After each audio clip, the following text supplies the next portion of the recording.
Hello everybody and welcome to Romanceful's Tarot. I'm about to begin here with a reading. Now this reading here is a reading that is dedicated for the beautiful sign of Capricorn for the 26th of September 2020.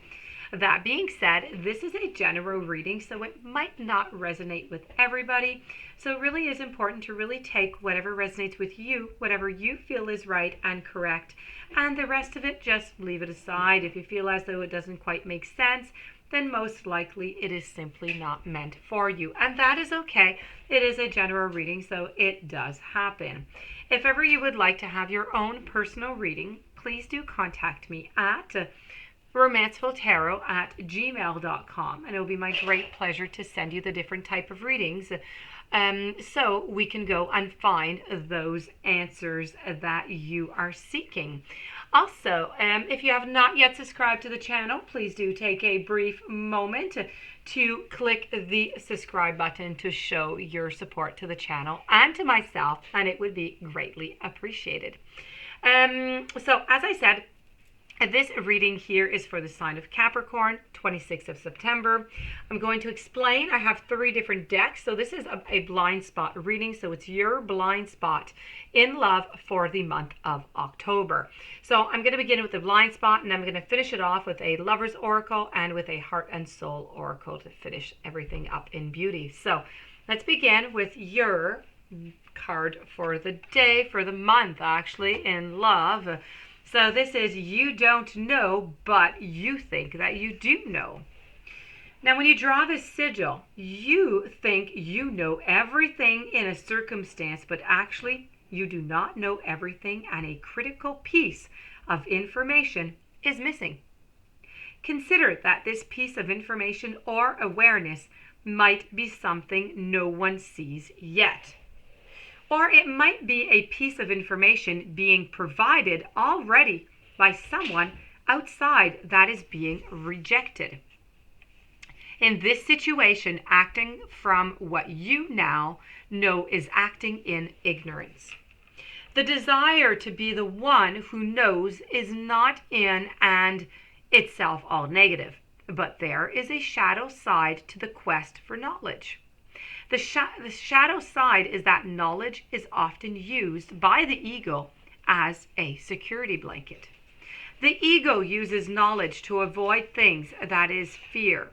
In society, knowing more about something than somebody else boosts one's social status. We become significant to others when we know something more than they do. We become significant when we are the conduit through which they can get their knowledge, or should I say their fix. It is easy then to see how the ego could use the knowledge to avoid the insignificance, personal insecurity, and worthlessness. Knowledge also helps us to avoid future calamity. If we know the winter is coming, we can stock up on food and simply survive the winter. If we do not know it is coming and do not stock up on food, we just may die. If we are a person who worries about the future, and most of all, who does not trust ourselves to create a reality that feels good to us, knowledge becomes a tool for self-protection. It is the warrior's best friend. Knowledge is often used by the ego to keep itself away from the rocky seas of uncertainty because cognitive closure makes us feel safe. Now, the ego is based with the quest for truth and knowledge because it is convinced that knowledge and truth will keep unwanted things from happening to it. But the unknown holds a glaring truth like a clam holds a pearl, and that truth is that the state of learning is a higher state than knowing. To open a state of inquisition and questioning is a state that's open to all possibilities. The closed state of knowing shuts the door to further knowing and further learning. In a way, knowing is endedness. You can't know everything about everything, and it is very dangerous to act as if you know when you really do not know. It is extremely dangerous to act thinking that you know when the fact that you didn't know something resulted in a whole slew of avoidable suffering. People who draw this sigil are often not listened to, and they do not listen to others or even asking questions. They come up with the reasons why other people's ideas just don't work, devaluating others' ideas or credibility. They refuse to explore other options while defending their own opinion, regardless of it being an erroneous one, and ask leading questions to prove their point. They make assumptions and are not open to any other points because they have already made up their mind. Now, when you draw this sigil, you are in a state of closed-mindedness.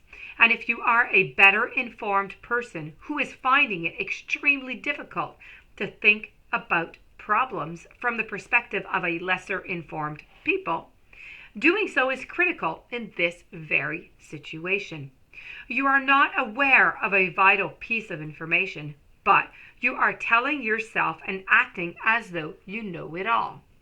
We tend to act as though we know when we do not know in relationships, and for this reason, I'm going to tell you that to really love someone in a way in which they feel loved and to create actual resolve in an interpersonal conflict, you must understand the issue. I'm going to go even further with this and say that you should stop trying to love them and start trying to understand them instead.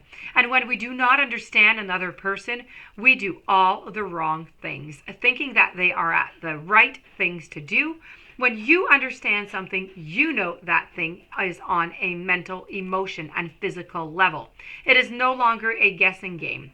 You need to be brave enough to face what you are trying to avoid by knowing. Okay? Open your mind, operate the intentions of understanding everything. Let curiosity be your mental set point, knowing that a critical piece of understanding, which you do not have right now, will come to you at any time and from anywhere, even potentially the most unlikely of sources. This was just a jam-packed card. So much information within it. Absolutely wonderful.